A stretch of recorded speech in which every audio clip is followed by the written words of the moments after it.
Bonjour, bien chers amis, c'est une joie de vous retrouver. Cette semaine, nous recevons l'abbé Julien Guillaud. Il est originaire de Beauport et il a été ordonné prêtre en 1989. En 1997, il devient responsable diocésain de la pastorale jeunesse. En 2015, il reçoit le prix Fidéide, personnalité touristique de l'année 2015 pour le projet de la Porte Sainte. Il est également le responsable du groupe de chanteurs Les Prêtres. En 2015, l'abbé Julien Guillaud devient curé des paroisses de Limoilou et responsable du sanctuaire Notre-Dame de Rocamadour. Maintenant prêtre responsable de l'unité missionnaire Limoilou-Basseville-Vanier, il s'intéresse au bien-être spirituel des personnes et il est sensible au patrimoine religieux. Bonjour, l'abbé Julien. Bonjour. C'est une joie de vous recevoir ici. On vous voit souvent dans nos capsules, reportages sur acdq.tv, Lumière du Monde, mais là, on vous a ici sur le plateau. Ça me fait plaisir. Oui. Alors, tu es modérateur, je viens de le dire, de l'unité missionnaire Limoilou-Basseville-Vanier.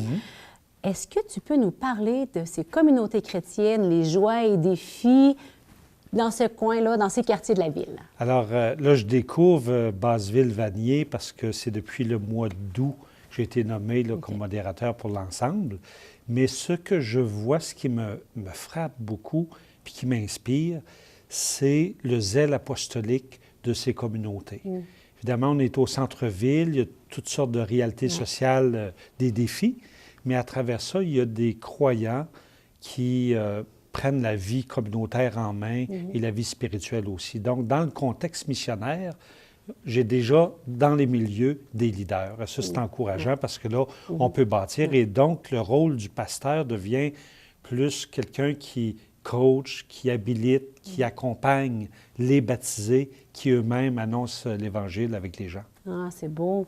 Puis, donc, on parle aujourd'hui de nos églises, en quelque sorte, réinventées. Hein? Oui, Nouveau défi exact. en église.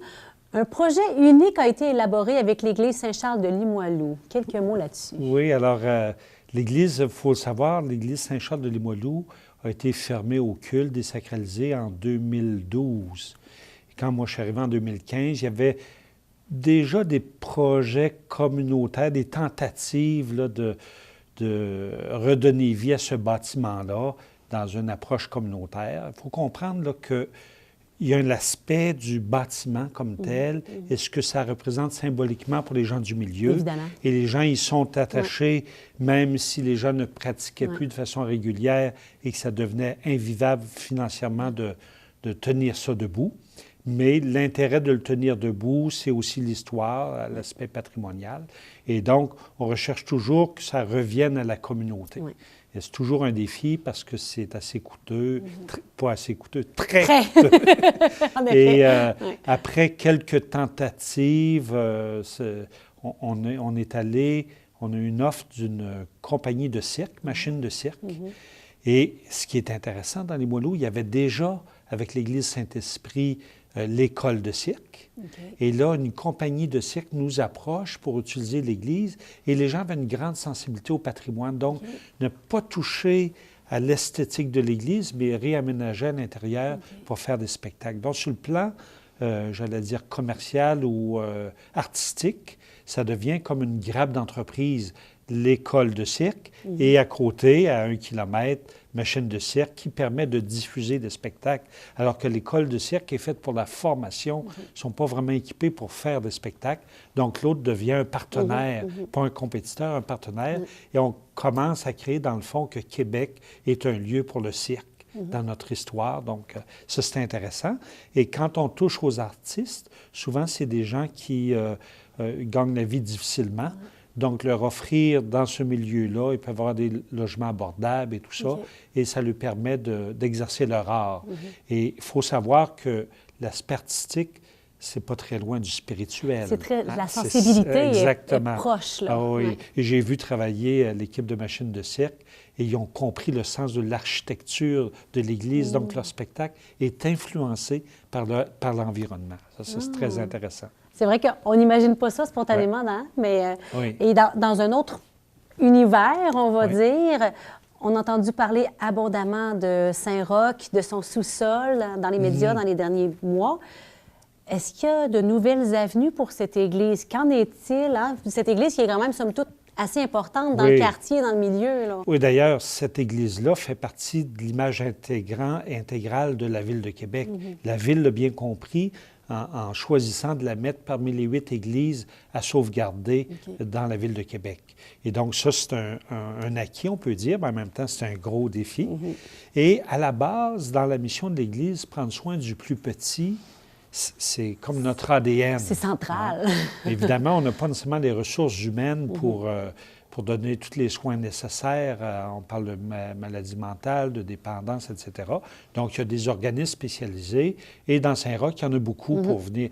Mais on a quand même un lieu, on est au centre. Et donc, on a un rôle à jouer là-dedans. Et dans ce qui s'est passé antérieurement, il y avait des défis. Puis on ne réussissait pas à donner le service de qualité qui convienne. Et donc, ça l'a permis de se repositionner. Comment poursuivre notre mission, puis avec des partenaires fiables dans la longue durée. On ne peut pas faire des choses juste ponctuelles. Et donc, c'est entrepris un dialogue avec la Ville de Québec et on a jugé que la Ville est un partenaire sérieux, financièrement appuyé aussi. Et donc, le projet qui est sur la table, et la Ville a signé une promesse de location pour prendre tout l'espace du sous-sol et réorganiser le sous-sol en fonction de ces besoins-là, mais aussi, et ça c'est important, la mixité d'utilisation des lieux. Et donc, le milieu artistique, culturel aura éventuellement des espaces, ça va s'organiser. Et la paroisse a gardé son droit de regard sur tout ce qui va s'y passer pour pas que ça soit en opposition aux valeurs de l'Église. Et ça, la Ville a aussi bien compris, accepté l'idée. Et à ce moment-là, on va pouvoir déployer de façon plus sûre et à long terme. Oui, c'est une bonne nouvelle, ça. Oui, c'est une bonne nouvelle. C'est une bonne nouvelle, évidemment, c'est quand on fait de la recherche à tâtons, hein, puis on finit essai-erreur, et là, on pense qu'on a trouvé une formule gagnante pour tout le monde. Parce qu'on ne veut absolument pas mettre de côté les itinérants. C'est une réalité sociale qui fait partie de tous les centres-villes. On doit vivre avec cette réalité-là et qu'ils se sentent accueillis, et en même temps que les fidèles se sentent aussi en sécurité quand ils viennent à l'Église. Que ce soit une vraie rencontre Exactement. de la communauté réelle et du quartier dans sa réel. mixité, dans sa ça. mixité, exactement. C'est une vision complète, globale. Oui, tout à fait.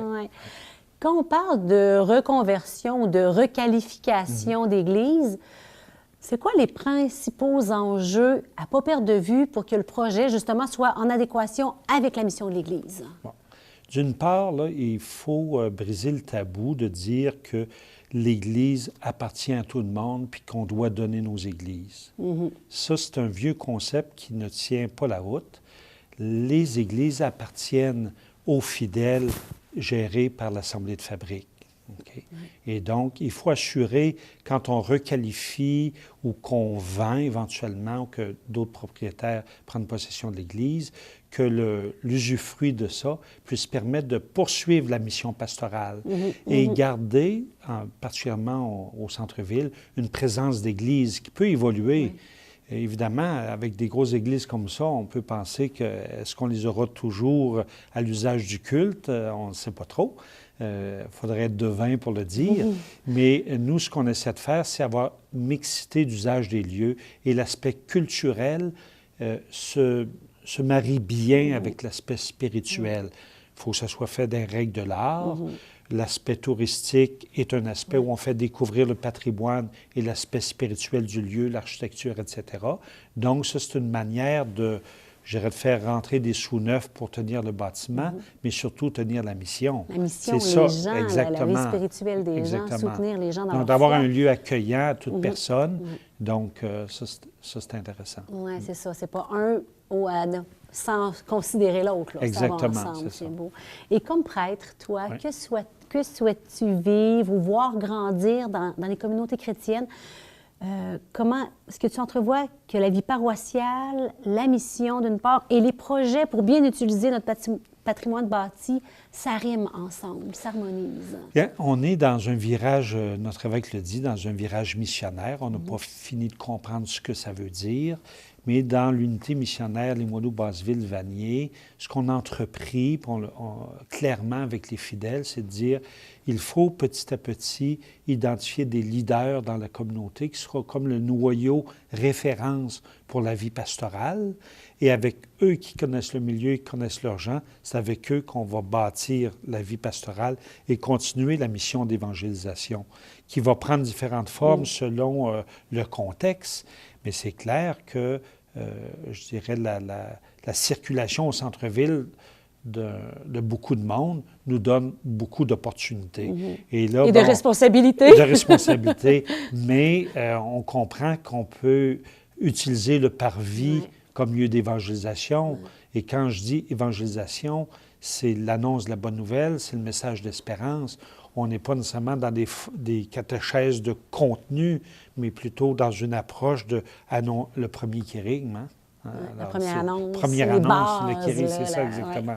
Alors ça, on peut le faire de plusieurs façons. Sur le plan artistique, c'est intéressant de le faire et d'être en contact direct avec les gens qui y passent ou qui y vivent selon leur situation de vie.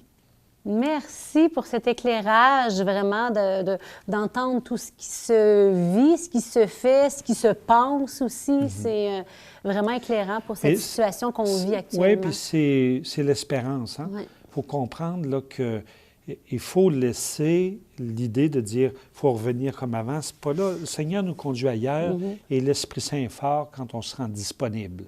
Et il y a un paquet de créativité. Et là, je pourrais en parler longtemps, mais pour le temps je dirais, le temps liturgique, chaque communauté a des initiatives locales qui permettent d'accueillir aussi les migrants qui arrivent nouveaux dans la ville et le biais spirituel est une occasion de les intégrer au cœur de la ville. Mille merci. On aura sûrement l'occasion d'en parler davantage à une autre occasion. Pour aujourd'hui, on a vraiment bien approfondi le sujet et on poursuit avec la suite de nos reportages. Merci beaucoup. L'abbé Julien. Au plaisir.